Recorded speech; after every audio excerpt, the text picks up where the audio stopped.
You must take care of yourself first. This is a high performance habit of great leadership. Let's get into it. So it's common for people to think about great leadership is that great leaders are all about other people. You know, they sacrifice for other people and they have other people's well-being in mind first. So what I'm about to say here may be a bit controversial or counterintuitive, but I'm okay with that because I think at the foundation of great leaders is an understanding and awareness that if they don't take care of themselves first, that they're not available to take care of others. You know, it's like when you're flying in the airplane, the attendant always says, in the case of an emergency, the oxygen masks will drop, and if you're traveling with a child, make sure you put on your mask first, then help the child. The same is true with leadership. If you and I don't have oxygen as a leader, I'm not at my best. I cannot help other people on my team.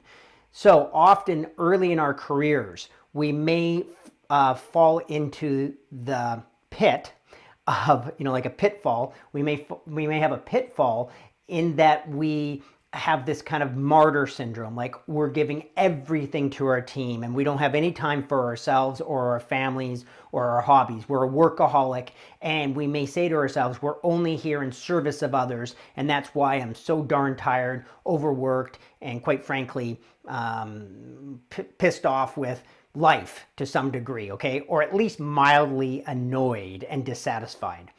Okay, well, if that's where you find yourself now, or if you can hear yourself in this as you've moved through your journey, I'd like you to consider that there's a new level of taking care of yourself, okay? And I'm not here, of course, to prescribe what's best for you, but we all know what taking care of oneself means. It's some balance of your health, your diet, your fitness, your sleep, your mental health, right? It's some balance of enough time for you to enjoy what you love to do, your hobbies, your sports, right? The communities you serve or where you volunteer perhaps.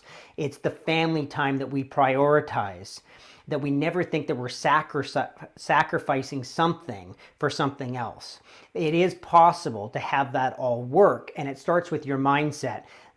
That you need to take care of yourself first. So for me, I'll just share, I know that what's really important is if I get tired or if I get overworked, you know, or if I'm finding that I'm not physically feeling 100%, I need to step back from my business. I need to step back from the day-to-day. I need to go for a walk if it's the 15 minutes. I need to take a weekend off. I need to travel. I need to go take 3 days isolated by myself just to recharge mentally and physically and sleep and replenish. Okay, so I know that I've learned over time that if I start to get irritated with people, if I lose my sense of humor, if I'm forcing results, if I'm blaming somebody or something or some circumstances, those are all now registers for me that I'm not in high performance. And fundamentally, usually what I need to do is step back and rejuvenate and replenish, right? It's like get your life force back so you're here present and able to be available for others and not just going through the motions with people. So the high performance habit here is inspect your life. Inspect your life. Do you have the appropriate room in your schedule to look after yourself? Physically, mentally, spiritually, whatever is important to you. Are you honoring yourself?